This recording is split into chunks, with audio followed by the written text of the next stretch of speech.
You guys that are just getting started, you're not going to start right here. You're going to start down there, okay? Probably in another city, another town. I grew up in Lake Charles, Louisiana, no money, raised by a single mother. I was in debt at 25 years old. The first thing that I had to do in my life was not learn a new skill. The first thing I had to do to get my life moving in the right direction was self-development. It is vital, it was vital for me that I improved myself and I could start depending upon me. I had to show up every day with some rituals, some disciplines, and start getting myself to trust me. Not trust others, but trust myself to do the right thing every day. One of the things that I started doing was beating the sun up every morning. I'm gonna beat that sun up every morning so that I have the discipline and the control over my life. So I knew, hey, before that thing pops, I'm gonna pop. I'm gonna get out of bed, depend on myself, get up at the same time every day. And for me, that time, regardless of where I was beat that sun up. No matter where I am, I'm gonna beat that thing up. So it gives me a sense of control over my own life. Second thing, I had to start cleaning up my life and my friends and my environment. When I was younger, between 15 and 25, I was doing crazy stuff in my life. Wasting my weekends. I have the saying, weekends are for the weak. I was drinking, fooling around with a bunch of bad things, bad people, making poor choices. At 25 years old, I cleaned it all up. Quit going to those places, quit using those things, quit hanging out with people that did not have ethics and discipline in their life, that weren't committed to the same things that I was. I wanted to build something in my life. I wanted to become someone. And to do that, to become someone in the eyes of the world, the first thing I had to do was become someone I could depend on.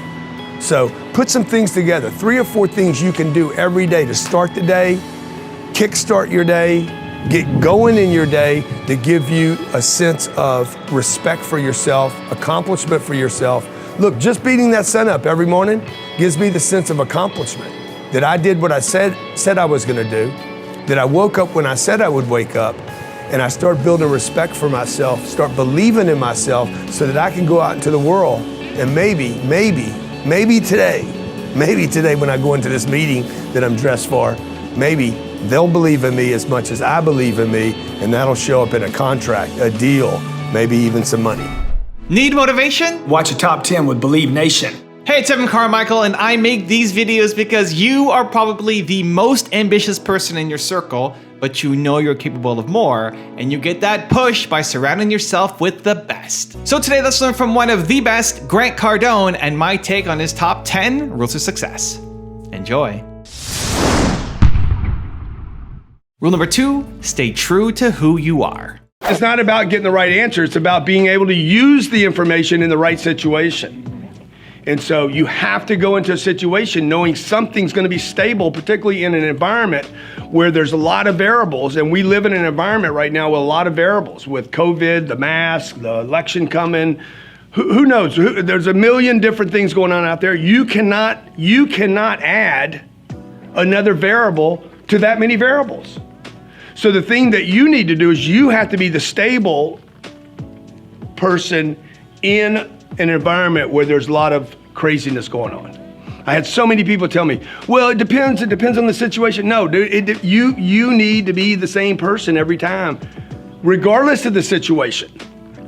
Because if you try to change to that's the problem with this whole adapting thing. If you're gonna adapt to every situation that happens in life, you'll never become anything. Because you'll just be a chameleon 1 second, and then a tiger the next second, and then a kitty cat the next second, and then roadkill the next. You'll just become whatever is going on in the environment, and you'll never become strong, the strong you should be. And this disparity in America, particularly in America and around the world, the disparity between the people that have something and everybody else is getting bigger and bigger. If you don't like the way that is, if you don't like the way that game's working out, you need to improve your skill set so that you can go get yours for you and your family. Because it's out there. I'm just telling you, the opportunity's out there. It's whether you want to open your eyes, be conscious the whole time, go look at it, and figure out how do you get your share of the American dream. Rule number 3, be money motivated. Just because you're great doesn't mean you don't want money. In fact, the greater you are, the more money you're going to want. So if you want great people, I hear companies always talk about, I can't find great people, because you don't pay them anything, man. Right? So like if I offer you 700 grand right now, can you swim? Yeah. You any good? I'm okay. Yeah. So if I offer you 700 grand right now and say, hey, dude, you got to go swim after that boat and you got to catch it. Like, you're not going to worry about how cold the water is. The water's probably freezing ass cold, right? You're gonna, if you're money motivated, okay, you're going to fly in there. But let's say I put 700 grand out there and say, whoever gets to the boat first. Exactly. Well, what traits Exactly what? Would you do it? Would you do it? Probably. I think anyone in the world would do it. I don't know. Unless you're a billionaire and you're like, yeah, then 700, you're not motivated by 700 exactly. grand, right? You'd want more than 700. Yeah, you'd be like, yeah, I'll do it. But you know what? I know billionaires would actually be the first people to hit the water. Exactly. Because they understand money. They understand, man, it's worth me paying that price to get the 700, because they know what to do with 700. A lot of people are not money motivated because they simply don't know what to do with money. Every time they get it, they actually lose it. Rule number 4, stop being average. One of the things that, to me, is the most difficult thing in my entire career is becoming a top producer. Because the moment you become a top producer, you become susceptible to thinking you have the life. I grew up in a little town in Louisiana, a little small town, about 60,000 people. You probably hear the accent. And I grew up in a middle class family. My dad died when I was 10 years old. My mother raised us. And my mother constantly told me how proud I should be of myself. How many of you got a mother like that? You should be so proud of yourself, okay? Every time, my mom was my best friend, and every time I would have a success, it didn't matter whether I was 18 years old or 48 years old.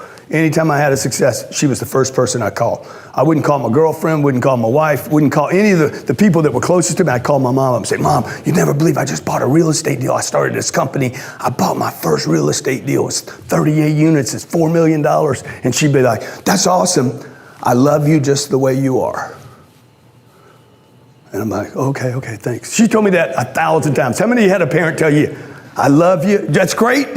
You made 160 grand last year. But I love you just the way you are. How many hear that? Okay, that's right out of the 10X rule. I don't know if you know that. That's right out of the 4 actions. Anybody know what action is? Average. I'm doing well. Okay? There's 4 levels of action. Number 1 is I do nothing. If I rewrote this book, I would take that out. That's actually impossible. To do nothing at all is impossible. Try doing it right now. To do nothing means you had to make a decision to do something and not do it. This is actually not true. I wouldn't put it in the book if I rewrote it. The second level of action is to retreat. This is what most people do, by the way. How many had a commitment to work out today and didn't? Okay, yeah, shit, I was up late. Whatever, you came up with whatever reason, I'm gonna make the call. By the way, any retreat in life, any single retreat is a discipline and a commitment to retreat when it matters. So every time you make a decision, you just need to be aware that what are you doing here, okay? There's only 4 things you can do in any given day, right? You could do nothing, you could retreat, or you could do this, average. Now I know you guys are being told that you're the top, you're the best, you made it to Miami, but I'm just gonna tell you right now, ain't not a person in this room is above number 3. No, I'm not there, okay? And I know how much I'm grinding every day, how much I'm pushing every day, how many hours I put into a day. What's the maximum number of hours you can do in a day? Not if you add people. If you added people, you got to think beyond the 24th thing. Once you guys get committed, then you will come up with solutions outside the physical universe. Okay, you're already doing that. Your space is bizarre, okay? Here there's a bunch of people in the room that like, I don't know anything about technology. I'm 61 years old. I was born in 1958. I am supposed to be outside of that moment of technology. Yet I'm probably one of the top 5 social media people in the world today. Banging on Instagram and Snapchat and LinkedIn and Google Plus that'll go away. Using all these mechanisms to try to get attention so that I can operate at this level, 10x thing, this massive level that is always changing, by the way. You can't 10x something. People are like, man, I'd write the book. If I wrote the book, I'd write it 11x. I'm like, that's because you don't understand 10x, dude. 10x is a multiplier. It's 10x, which is 100. Okay? So what I did when Lehman collapsed, I wrote the 10x rule. And I wrote the book because I realized I had done something wrong. That book was written for me. And the reason, when I closed the book, the reason I was like, whatever, I had figured out what I had done wrong, okay? I had to embrace the idea that $3 or $4 million in a bank and a house paid for and 2 cars and a marriage, and I got it better than everybody else. And my mama loves me just the way I am, was all this middle class, this American, particularly here in America. How many of you live in America? Okay, in America, the middle class, it is the sleeping chamber on planet Earth. Okay, people come here, they come from India and China, come to here to get a middle class. Dude, I don't want anything to do with this. Okay, you're middle class, you will not change the world. You might change your house. You might change the education your little kids get, okay? They get to go to Texas A&M, big deal, right? He told me that he went to Texas. I said, oh, that had to screw you up bad, just going to college. Why? Because what do they manufacture at college? They manufacture average people at college. So I want to challenge you today, okay? I want to challenge you today to start thinking, hey, wait a minute, am I even a top producer? Also, to make sure you're actually taking action after watching this video, I've designed a special free worksheet just for this video. The worksheet will highlight all of the lessons learned in this video, as well as pull out our 3 favorite learnings and quotes that will inspire you to actually do something. The worksheet will also give you space to write down what your key takeaways are and your specific plan of action to make sure you're getting results. If you want the worksheet designed specifically for this video, absolutely for free, there's a link in the description below. Go click on it and start building the momentum in your life and your business. I'll see you there. Rule number 5, grow your money. 3 things you got to know about money, and the same 3 rules hold true for attention. Number 1, you got to get it. You don't need to make it. It's already been made. There's trillions and trillions of dollars. There's more money on this planet than there are iPhones, okay? Endless supply. Okay, it's garbage, by the way. You need to understand it's garbage. Once I get it, the thing to do is once I get it, now I don't want to lose it. How do I not lose it? I take it and I convert it to something more valuable than money. So as fast as I can, I'm going to take this cash that I earned. I don't spend it ever. Never spend this money. No matter how big the bag is, I take the entire earned bag and I dump it into something that will produce passive income for me. The only thing I ever spend is the $100 that comes out of the building, not the bag that I earned because of my talent. I take my talents, I get paid for them, I shift it into the building, the money goes away. Money can't be lost now. It's been converted to concrete, glass, steel, tenants, leases, real property, okay? It goes up in value over time. This gets destroyed over time.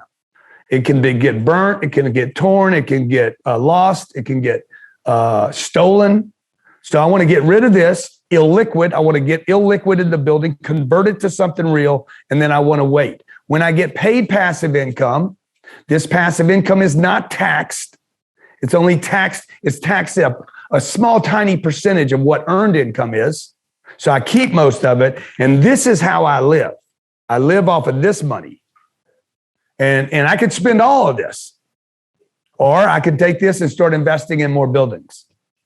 The way you talk to me. Get it, keep it. Number 2, you got to keep it. How do I keep it? I don't save it at the bank. When you put it at the bank is going to tax it. Cash is taxed. Yeah. All cash is taxed. Okay, cash is not king. Cash flow is king. So what you want this. You want passive income. And the third thing you want to do is you want to figure out how it can multiply. That building will multiply over time. There's nobody that's going to tell me that building will not be more money. Right location, like the cities we're buying in, Austin, Houston, Dallas, Orlando, Tampa, the Carolinas, Nashville, Tennessee, Atlanta, Georgia, freaking on fire, Savannah, Georgia, anything in the smiley part of the United States where New York, when they came out last night and said, hey, we're mandating, I got calls from 3 buddies. I'm done with New York. I thought they were going to change. They're not. New York is going to feed that building. 20% of our tenants right now are from New York City. 10% are from California, moving from LA all the way over to Miami. So people are tired of the bullshit, man. And when they're tired of that, what they do is they move. And when they move, they rent first. They don't buy first. Rule number 6, get attention. You better get excited now, because if you're not going to get excited now, nobody will give you this money. Nobody will give you this money. Money follows attention. How much attention can I get in the marketplace is where money goes. Money does not go to the best product, ever. Money does not go to the best product. Money does not go to the happiest place either. Money goes to where attention goes. Whoever gets the most attention gets the most money. Action, massive action, has always worked. It's proven itself for thousands of years. This is not a new concept. You show me somebody, and we know their name, anybody in the room, any famous person that you can think of. Anybody that we would both know. You say, I'm going to mention their name, and Grant will know who that is. Give me a name of one person. Tiger Woods. Massive action. Persistent, massive action. Okay? Okay, how many people were watching the Open yesterday? Yeah, exactly. Why? Because Tiger was in it. Attention. Money follows attention. Money follows attention. How much attention can you get? Even bad attention. Okay? I'm going to tell you something. What Tiger went through in the last decade helped him. You got more white people pulling for Tiger Woods, right? They're like, Tiger, grown white men, Tiger. And we say there's division in this country. Tiger, I love Tiger. Right? Why? Because they love a comeback, man. The guy got a lot of attention. Okay, who else? Give me another name. Oh my God, I didn't know it was going to be this kind of meeting. If I didn't know it was going to be this kind of meeting, I'd charge you double. Donald Trump. Donald Trump.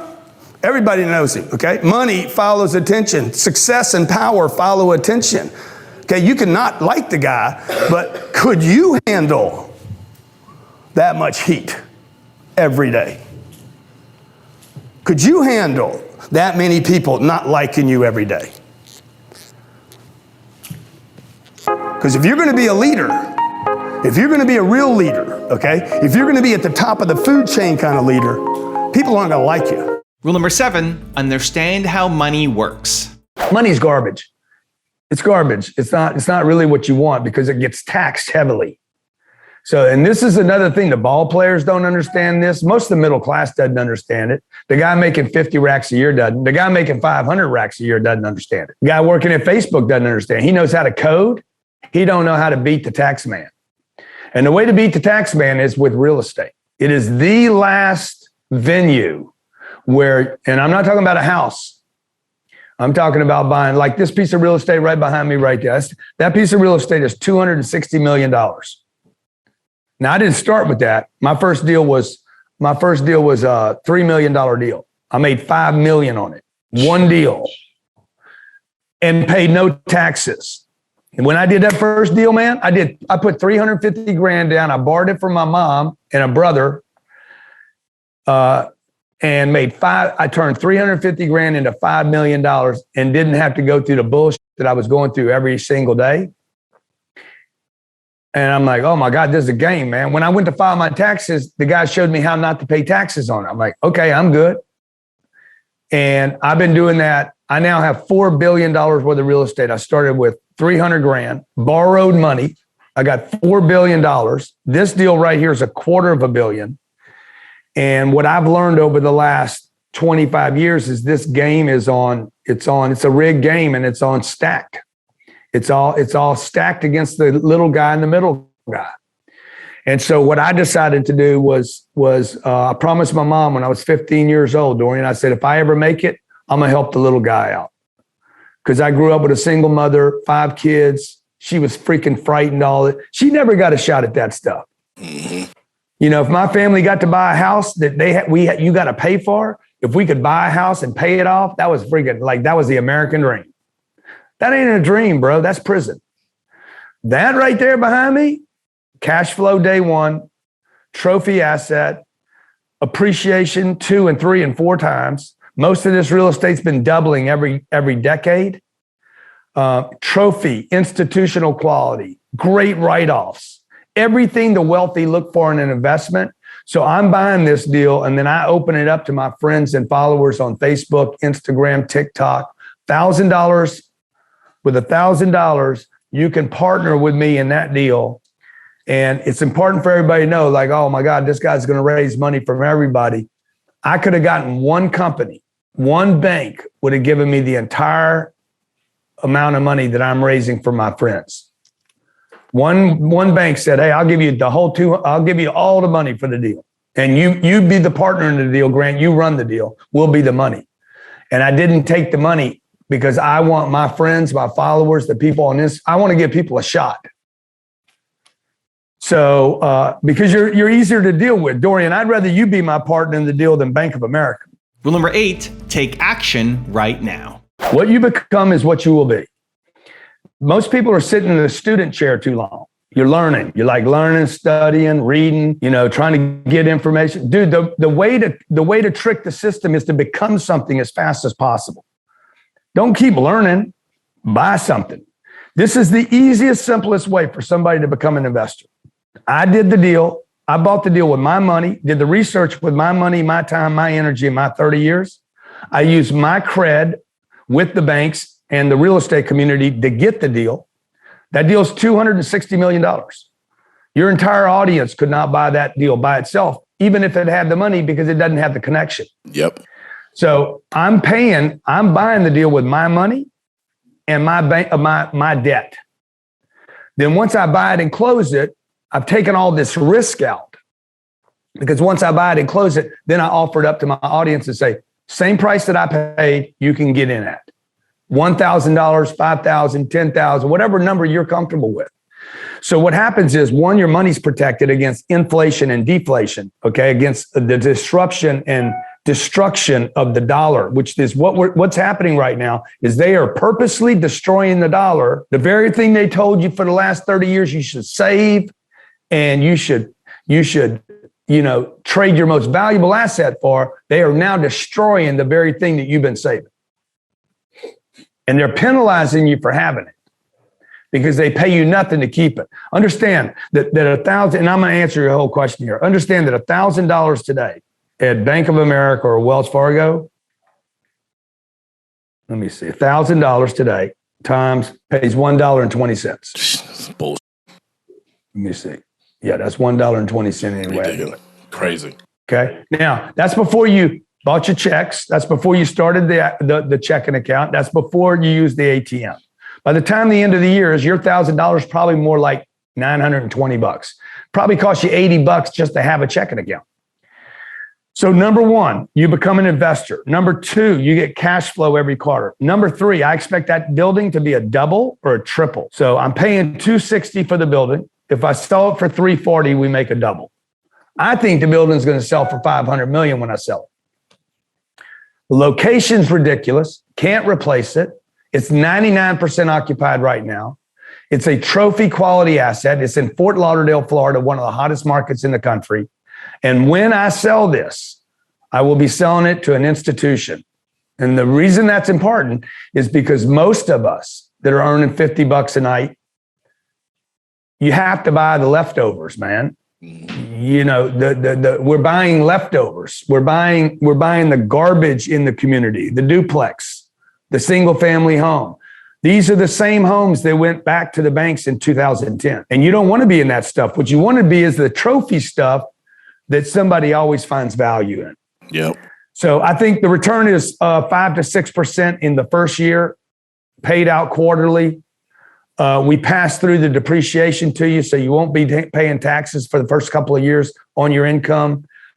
I think you get a double or a triple off your money. So if you put in 10 grand, I think you're looking at your money being 20 or 30,000 over the next 5, 6, 7 years. Rule number 9, invest in people. When you go to a new land, a new place, or a new planet, you have to make investments in the environment and hope that, hey, if I keep doing this, if I keep making these deposits, Whether it's me going to the gym, I don't know if the gym worked for me this morning. I know if I can stack up enough gym visits, if I go to church enough, hey man, maybe some of it will rub off on me. I'll become a good guy one day, okay? If I make enough investments in people and human beings and talking to people, we were out here shooting some video today and I'm like, hey, how you guys doing? How you guys doing? How you guys?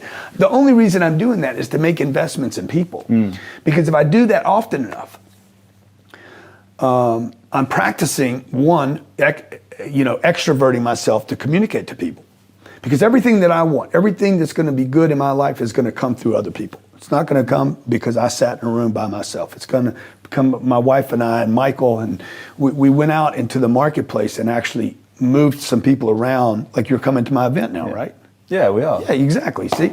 And rule number 10, the last one before some very special bonus clips, is start small, think big. I want my employees to stay broke. I don't want employees sitting with cash. Cash means Porsches. And Porsches mean he's going to be in trouble. Every person I've ever seen work for me that does this stuff, before they get their investments right, they go buy junk, H belts, big watches. They can't afford the new one, a real Hublot, so they go buy a big, $80 watch. Dude, when you start seeing indicators of that, people start playing all that stuff. They're doing bottle service over at Live on the weekends, acting like free money will end up at Live. So, Steve, when you came to work for me, how much money were you making? $3,000 a month. $3,000 a month, okay? You can't live on $3,000 a month in Miami. Every day we would tell them, you cannot live on $3,000 a month in Miami. It's impossible. Just tell them. So it's impossible. So tell people the truth. Is it the truth? Can you live on $3,000 in any city in America? Not without fear. You can live on it, but not without fear. And that's what you need to tell your people, folks. You need to leave here if you want your people all on the same page. How many like to have everybody highly motivated? Say yay. Yeah. How many like to have everybody around you really engaged? Yeah. How many of you like to be surrounded by friends that are actually talking about, hey, let's all do better, rather than make sense of how they're doing? Okay? How many of you'd like to pay for the fuel in my plane for us to go someplace? But you can't. And that's a damn shame. Okay? Like that should be your goal. Hey, I want Grant to pick me up. Are you going to pick me up in your plane? Like, think that big, folks. Think that big. Get people around you thinking that big, all right? When you go to dinner, don't worry about, hey guys, let's all throw the card in. Really? You should be fighting to pay for the bill. The money's out there. It's not your money. It's this. It's this. From 15 to 25, I was using drugs every day. So when I tell you, hey, you can do anything, I was a habitual daily drug user. Overdosed 3 times. Was brought back by people just wandering into a room saying, oh, this guy's in trouble. Okay, I don't know if I was trying to kill myself at the time, or I was just didn't know what I was doing, or stupid, or whatever. Like, I was a walking time bomb, and I was not to be trusted by my family, by my friends. There was no one in my life between 15 and 25 that I could have a positive influence on. I was a liability to everyone in my life, including my family and my friends and people I went to school with and the places I worked at. I lost 7 jobs in a row. I was unemployable. 25, I went to a treatment center and said, I got to turn this around.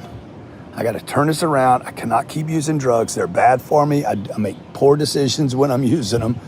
I go out with the wrong people, hang with the wrong people, end up in the wrong fights. I literally got, like, when you're using drugs, you're going to pick fights you can't win, not in a lifetime. You're going to get in the wrong cars, make the wrong decisions, the wrong purchases, and you're going to miss a lot of great opportunities. So first thing is, you can't do great things if you're incapable of making great decisions. And when you're under the influence, and I don't want to preach to you, I'm just telling you what advice I'd give myself if I was on the comeback and I was 15 years old and being influenced by everybody smoking the kush. It's cool now. It's probably going to be legal everywhere. Going out drinking on the weekends, forgetting everything that you did, and just making poor decisions. So I would tell you, hey, you got to figure out how is that going to somehow advance your life. You're going to have to make some hard choices. If I'm a young guy coming up, young gal coming up, how can I pick great relationships when everybody's under the influence? And again, I don't mean to sound like a preacher or anything, because I'm definitely not that. We're going to have a great time this weekend. I'm here for a week. We're going to have a lot of fun. But I couldn't do that if I was still under the influence every day. And the first thing to becoming a millionaire, a multimillionaire, a hectamillionaire, or a billionaire, and I've spent time with enough billionaires now, is they have made decisions to get their money right, okay? Whether they're going public or selling a product, scaling out, they had to make a decision to get the money, the finance model of their household, their business, their product, or their IPO right? If they want to go to the market and become a public company. So number one, get your money right. It's not about product knowledge first. It's not about sales knowledge first. It's not about sales process first. It's not about the follow-up first or writing the customer up first. It's not even about attitude first. It's about get your financial mental, get your money mental right, okay? Because if you're satisfied, if you're happy where you are financially, why would you sell anything else? Look, let's face it, you're on commission. You get paid to sell things. You get paid to close deals. You get paid to follow up only when it works. Okay, number one, get your money mindset right. First, get rid of the little think and the old ideas and the middle class mentality. I'm gonna go to work, I'm gonna save some money, I'm gonna put it in the bank, I'm gonna give it to the man. What's the bank do? The bank doesn't even keep your money. They hate money. Cash it's trash. Cash is garbage. It's pieces of garbage paper. It is only useful when it is used, if you're taking notes. They didn't teach you this in school. This should have been taught basic, 5th grade, 6th grade, not when in high school or college. Cash, this is a piece of paper, okay? It is a piece of paper. It's worthless. This is a piece of paper.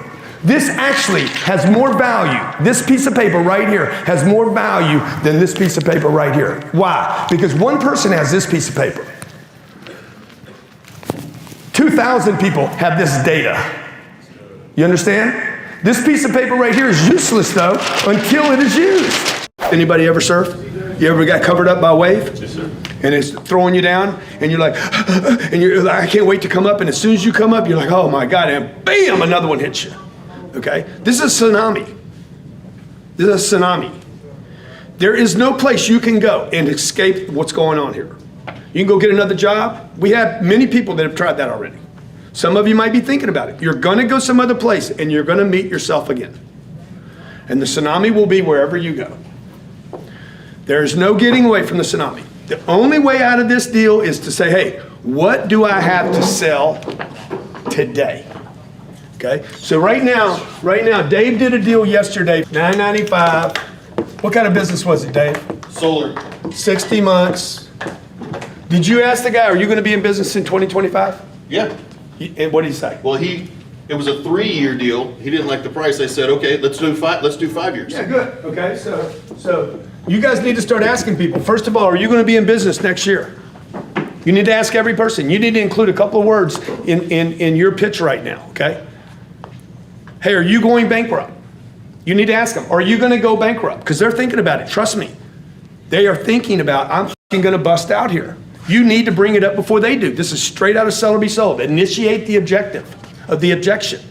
The unspoken objection is what's going to kill your deals. I've somehow figured out, just over time, that I keep adding these little companies. And I didn't know this. It was just kind of a mistake. But all I was looking for is I didn't want to depend on one flow of anything, okay? This was the first company. This was me. I was out selling stuff, picking up money. Okay, next thing I did was I had a partnership with a guy right here called the Cardone Group. It's in Orlando, Florida. It's been a partnership for 25 years. Guy paid me a royalty to use my name. It was passive income. I gave him a majority of the company. He sat there for 25 years and went, pumped his deal, used my material, okay? And then we created a third company. This was the real estate. I started investing in real estate. I started buying real estate, provided me with a third flow of income. Now, what happened was I got fat right here, and I got, what's the word? Complacent. Like, okay, I'm good. Started playing golf 3 times a week. Everything's good. You know, I'm doing great. I'm Alan. Okay, and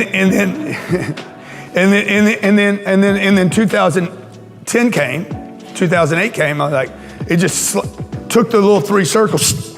I didn't have the 4th circle, the 5th circle, the 6th circle, the 7th circle. I didn't have all these.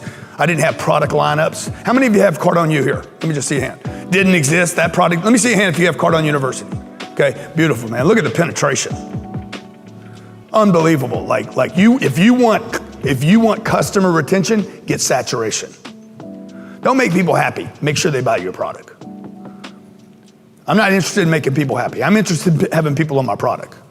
Some people you can't make happy. It's impossible. They're not happy people. All right? So 2010 comes, crushes me. I went back to selling, working on that business right there, and buying more real estate, and then creating more companies, okay? So that I can start bringing good people in. You understand? You gotta keep expanding. You cannot be dependent upon one thing, because that one thing can go away. Everybody agree with that? One ad, one promotion, one person, one product, one of anything.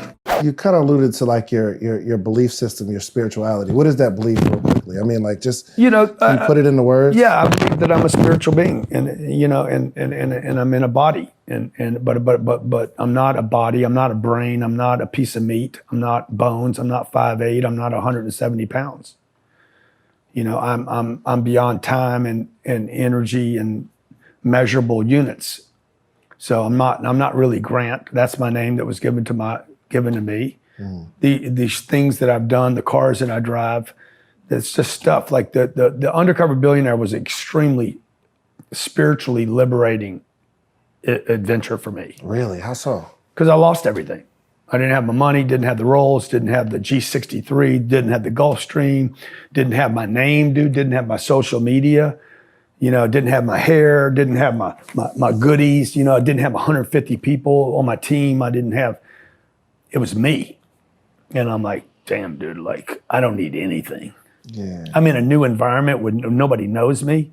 And like, it was so empowering because I'm like, I am capable of taking care of myself without money, without credit cards, with just communication, you know? I think even in success, some people luck up, right? I mean, the right place, they don't know. right They don't time. know. I 100% agree with what you're saying.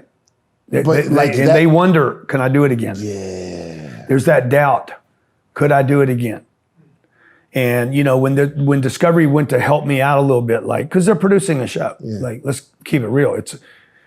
I'm like, I don't want your help. And they're like, no, we got a meeting for you with so and so. I don't want it. Because for you, this ain't about a show. Throw it in the trash. I don't want it. And they're like, well, no, it's going to be good TV. I cannot take your help. And they're like, why? We're trying to help you. I'm like, yeah, but you don't understand. Once I take your help, I can't help me. Once you help me, then I become reliant on your help. Tomorrow I'm gonna wake up and say, can you help me? 3 days from now I'm gonna be like, hey, why aren't you helping me? Like I become disabled. When I really started learning from in the beginning, what you learn is you're learning from the master. You know, and so I'm duplicating and emulating. Then at some point you cross over and you become the master. And if you're a guy like me, I'm always looking to improve everything. I'm looking for another little tweak, another little twist. You and I did that with the podcast. I'm looking for that next thing all the time, how to make something just a little better, a little faster. And so at some point, I kept studying this guy until I was able. In the beginning, I didn't challenge anything. I duplicated. Let me follow the script that I learned. Let me use exactly what he's telling me to do. Do it. whatever I heard, I'm gonna be like, I'm gonna make that work. That's gonna be my stable datum. And once I could trust that, then I could build on top of it. I never butted anything. Oh, I got a better way in the beginning. Dude, until I got the results over and over, consistent results, then I started teaching it to other people. Then I started learning angles. Money follows attention. When I get enough attention, money will follow it. If I can get enough people to listen to me, somebody will say, hey, I want to sponsor an ad because there's so many people. I just did a deal this weekend. It took like that long because of my audience. I want to give you this much money and I want to give you options in my company. And I'm just going to cross my fingers and hope good stuff happens. But he sees me interacting with all these people and converting people, right? So money follows attention. If I can get really bright over here, money will go to that. If it's a good cause. If it's a bad cause, it's not going to work. Okay. But what happens is the attention wanes. It goes away. If you can spike the money game, the attention will follow again. People pay a lot of money to be in the Super Bowl or big soccer game, right? Because there's a lot of people there. So if you can learn about algorithms, getting eyeballs, keeping eyeballs, surveys, learning how to keep people's attention, man, you're gonna be unbelievable. And it won't matter how old you are, by the way. I actually almost threw away what I had learned and created this new thing called information-assisted selling. Information-assisted selling. Where I started leading with what people wanted rather than this guy kind of hid. It was the old school, hide it. Don't avoid the price, bring it up later. And that's where I really started accelerating everything, giving people the information up front, allowing you to understand how much this watch or ring was or car was. Before you even asked about it, I'd tell you it's $58,000. Right away. So you wouldn't wait till the very end. You'd say, here's everything. Look, if you're shopping for a car or a watch or a ring or a coaching program, whatever it is, you probably want to know how much it is. I know I would. This particular product's $58,000. It would require about $2,500 down. Your payments would be about $550 a month. Let's be sure you're on the right product. You see, I got the value proposition, the money. I got you thinking about money right now. I want you thinking about money so that when I show the product, you can start making sense of it. Because I can't convince you that it's worth it. You have to convince you. Yeah. Okay, I can build value, but the buyer is the buyer. I can't be the buyer. I can only help the buyer make sense of it. So I've got about $700,000 just sitting in the bank. Yeah. And it's been sitting there for about 2 years now. Anyway, we've got there just kind of as a safety net. We've got about $1.5 million in debt, and then we bring in about $500,000 a month. And so my question is, should I keep that $700,000 there as a safety net, or should I be looking somewhere to invest it, or should I just invest it right back into the company? Okay, Pay off that debt. Well, I mean, number one, the first thing I would tell you to always do is keep investing in your company. I would not hold this money on reserve. Okay. Money is to be used. Okay, I got a bunch of money sitting in my pocket right now. It is of no use to me. Zero use to me. Sitting in my pocket. It's like, is it a cushion? I mean, what's going to happen? Like, the only way that money helps me is if I fall on my face and like it cushions my dick. It's stupid, man. But you see, we're all brought up, save the money, save the money, save the money, save the money, reserve, save for a rainy day. Something bad's going to happen. What I would do with this, dude, is some portion of this, but I would expect because your business is doing well, you're already invested in your business, right? Yes. So at some point, if your business is working, bro, what I want to do is I want to get this money over here. I would not pay this debt off.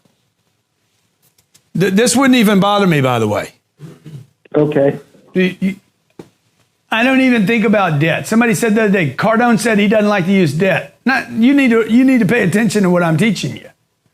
I want to use good debt. Debt that I can use to make me money is good debt. Okay. Debt on a home isn't that good. Mm-hmm. Okay, so I don't know what your debt is for, but I know this. Yeah, go ahead. The debt's just operating costs. We've got buildings, trucks. Yeah, good. So it's making you money. That's part of your business. Now, this is what I would do with this money, though, okay? I want this money. How much do you earn a year? Me personally or as a business? You personally. About 80. 80,000. So I'm going to take that 700. By the way, I would take every penny of it. And I want to put it in I want to put it into an investment. Okay? I want to put it in an investment that cannot be lost. So that excludes the entire Wall Street. Okay. Okay? I want to put it in an investment. By the way, there are investments that will not be lost. I can show them to you. Okay? And I want that to earn me 70 grand, $50,000 to $70,000 in year one. Passive income. I don't want you working for that money.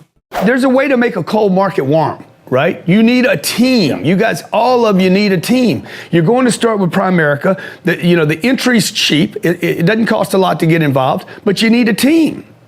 And what happens is you can only knock on so many doors. You can only make so many phone calls. So this is a mistake that I made when I was 25 years old. I wanted to keep all the money for myself. Well, there was no money, right? I was making, everybody needs to understand, Grant has not always been this guy flying in a jet. Okay, I was making $60,000 a year and trying to figure out how to make another 10. Okay, now I'll make 70. Nothing changed. Your life doesn't change. You got 10 grand left over. What do you do with it? Typically people spend it. That didn't change anything. So I wouldn't hire anybody. I didn't have an assistant. I didn't have anybody doing the stuff I didn't know how to do. Nobody was loading up the CRM. Nobody was calling my customers. I was one little sales guy. I looked around me and there was a bunch of other sales guys and none of them had assistants. So I kept doing what these ignoramus people were doing. And then I looked at businesses. What do businesses do?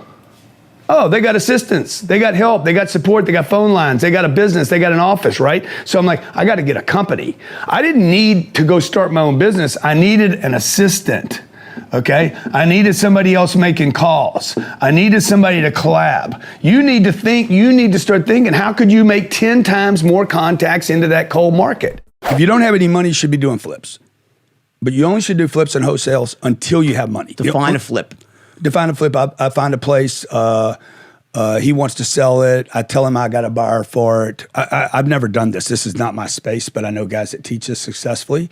And then I put a contract on that and then go out to the marketplace and sell that and pick up the spread between what we contracted and what it's worth, what somebody else will pay for it, okay? Or flip could be, hey, I find a piece of property, I buy it with a little bit of money as mine. Hey, I'm gonna live here, I put 3 or 4% down or nothing, fix it, flip it. That could be a flip, okay? Can you flip in on a descending market? Does it only work in up markets or any time? You could always flip. It only works in up markets. You can always probably flip, but look, when the flip's Much over, easier. it's over. Yeah. When it's all over, it's all over. Everybody needs to think bigger, go bigger. Natalie, she's over there. What'd you make? A couple $100 grand last year? What a damn shame, okay? She needs to start thinking about how would I go from 150 grand a year. She's probably so happy with herself right now. This is the most money I've ever made in my life. People around her saying, oh my God, you're doing so good, Natalie. This is great. Okay. Kayla goes back to Wisconsin. Oh my God, you work for that maniac, that barbaric Grant Cardone. That guy must be tough to work for. But she's getting paid good money and they're all, oh my God, you're doing so good, Kayla. Kayla needs to think about how can she 10X? How do you do that? Right? How do you go from being a personal assistant making $100,000 a year, let's say. I don't know what Kayla makes. Okay, it's below my pay grade. I don't need to know that. How does she start thinking about how do I turn this into $1 million?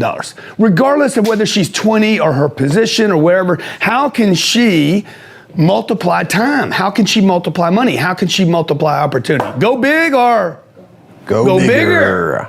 Get rid of this go home option. Okay, I don't know who gave you guys this option. That's not an option. I can't go home. I have to go bigger. And by the way, I'm not interested in home. I'm interested in prosperity and paradise. I'd like to never go home. Some of you asking every day I get this question, dude, why do you keep pushing so hard? Why? Because I'm passionate about charity. I want to give back. I want to help. I wanted to help my mom when I was 16 and I couldn't. I'm finally in a position to help out. The reason I have worked so hard for 30 years was so I could have money. This is the way I looked at everything. Hey, Grant, get your money right. Get your money right. Take that extra money.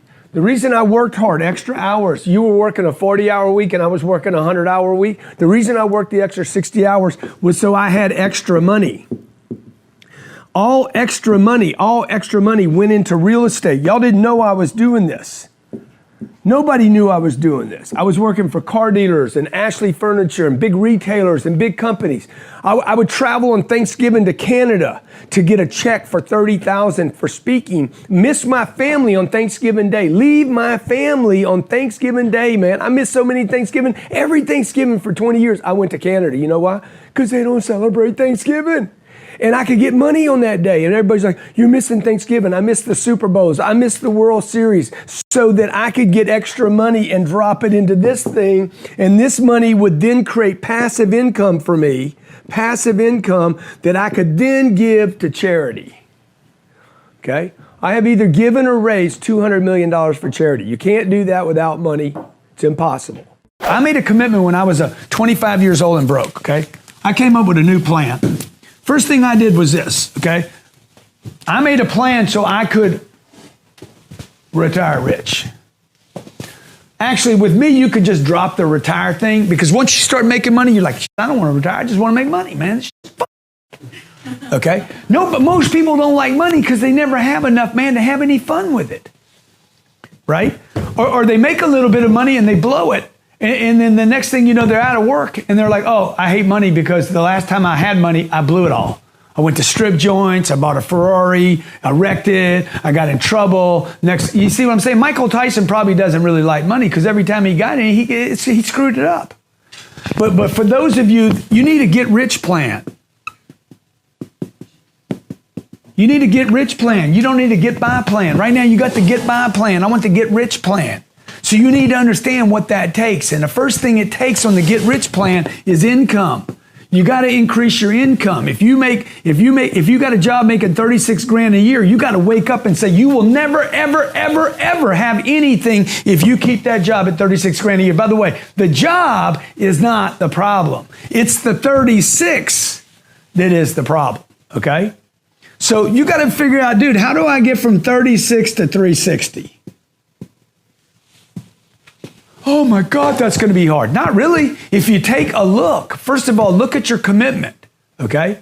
Man, I'm a waitress. Okay, good. There's other waitresses that are making 360 grand a year. You have to first make the decision. I know this sounds esoteric. Nothing happens without the decision to get rich and understand the plan you have doesn't work. Okay? Because the plan your mom and dad had was never a decision to get rich. It was to get by.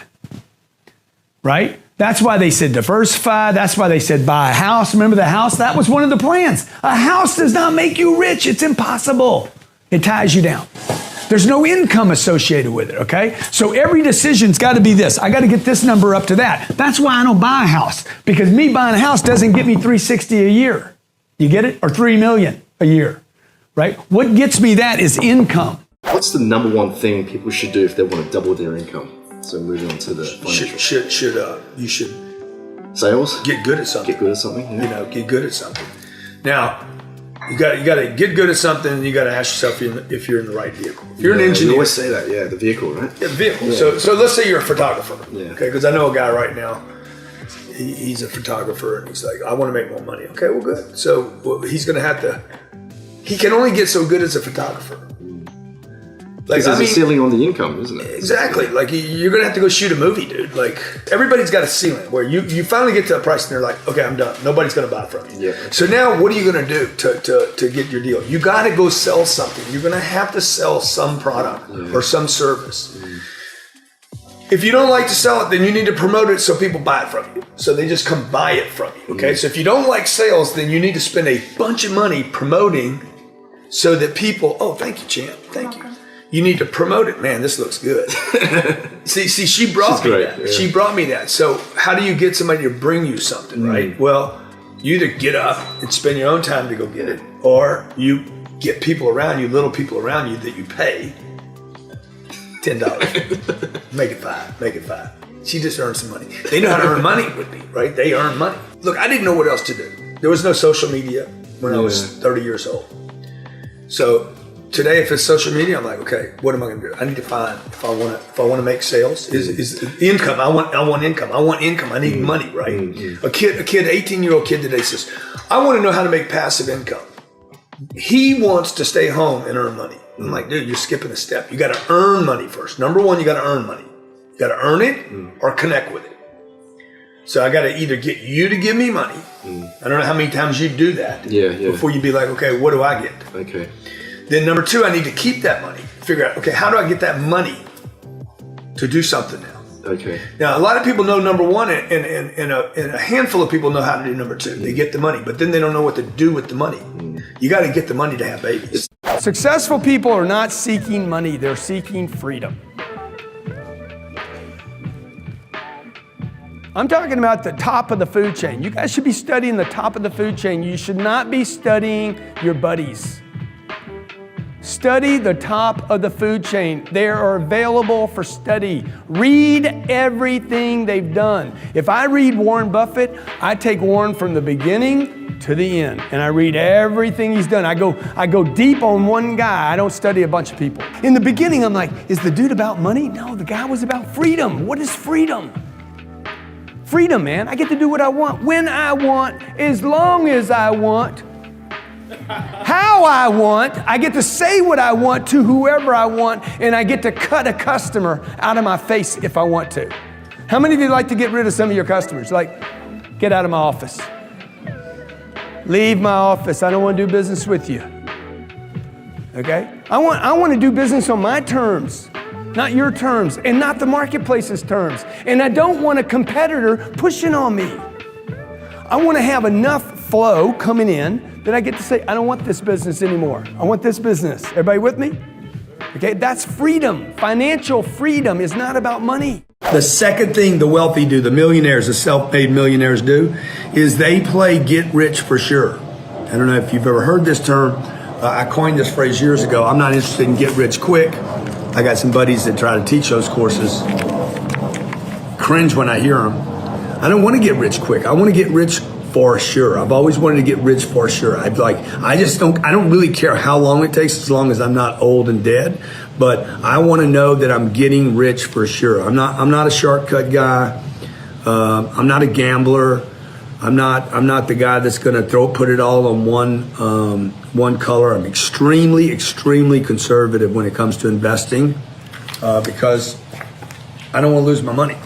Both my parents came up through a time when my mother was in food lines, and she told me that story so many times, dude. I got scared that one day I'd be in a food line. So I don't want to get rich quick because I know that comes with the pain of busting out. Okay, and that might, by the way, keep me from being one of the wealthiest people in the world because I don't take these big chances.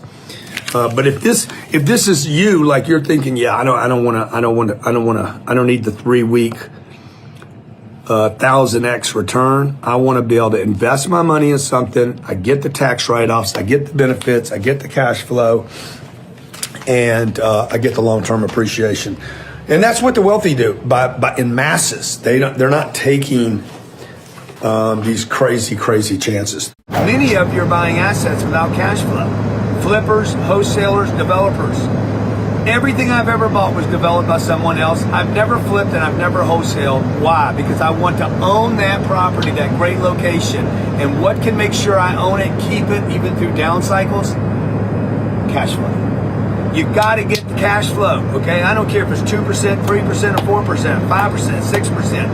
I'd rather have a 3% cash flow on a great location than a 6% cash flow on an average location. The wealthy get wealthy not saving money. They invest their money. You're never going to create wealth ever.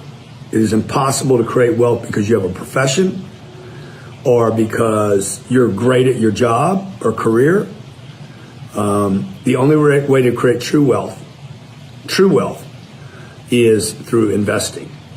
It is not through learning. It is not through watching videos. It is not by going to conferences. The number one, best, most successful way, probably the only way to ever create real wealth, beyond millions of dollars, by the way, is quit saving. Quit saving your money. This is what my parents did. They saved money. They didn't invest their money correctly. They didn't take money and leverage it into real investments because they were terrified of losing their money. I understand that. But there are asset classes out there where you could never lose your money. Number one biggest mistake in real estate is thinking too small. I know this is hard to think about, but I got a friend right now. He's actually letting me use his plane today to fly to see the World Series first game, Astros versus Atlanta Braves. Let's go Astros, okay? And hope that doesn't turn you off. But this guy that owns this plane, by the way, is a big real estate guy. Massive real estate holdings, okay? That allows him to literally buy something this big. This is a Gulfstream 650. What is this, 65 million, $70 million? Yeah. And my plane just got sold.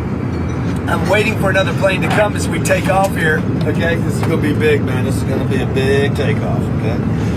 Oh my God, I think they already got that first wheel up, okay? And I was on my way to Houston for the World Series. Look at this takeoff. Beautiful, man, beautiful. And I was booked on American Airlines, $500 to fly to Houston, $500 back. And this guy calls up and said, hey Grant, I don't want you flying on American. Use my plane. I know you're waiting on yours.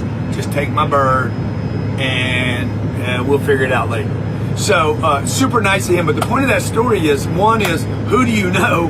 And number two, how many people do you know in real estate that are successful in real estate? Because people that are successful in real estate, not just for the last decade, but for the last 1,000 years, have been some of the wealthiest people on planet Earth. It's a secure, great investment. So number one biggest mistake, you're looking at one unit, you ought to be looking at 30 units.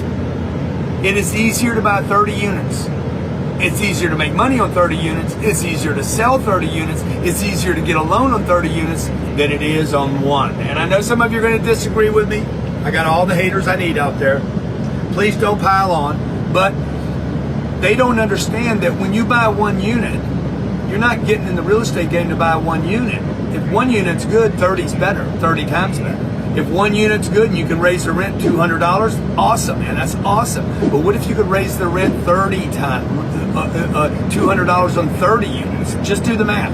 If you raise the rent 200, because real estate's about making money, it's about protecting your capital, it's about cash flow, it's about tax write-offs. But if you can buy one unit, ultimately it's about making money. And you raise the rent $200, you're making $200 extra a month. If you could do that 30 times, you're making $6,000 a month, $72,000 a year, and that's when the game gets really, really super fun.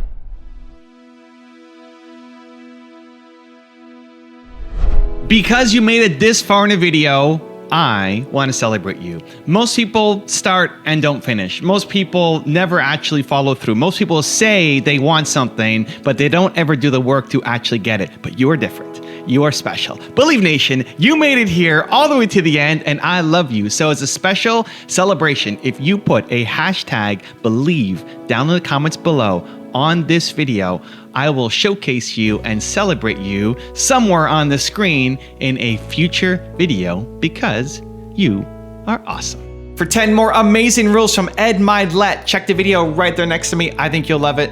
Continue to believe, and I'll see you there. If you're leading an organization or want to lead one, even if it's 2 people, your job is to sell a big enough vision and a big enough dream that the dreams of everybody that's in your stewardship can fit inside the one you're selling.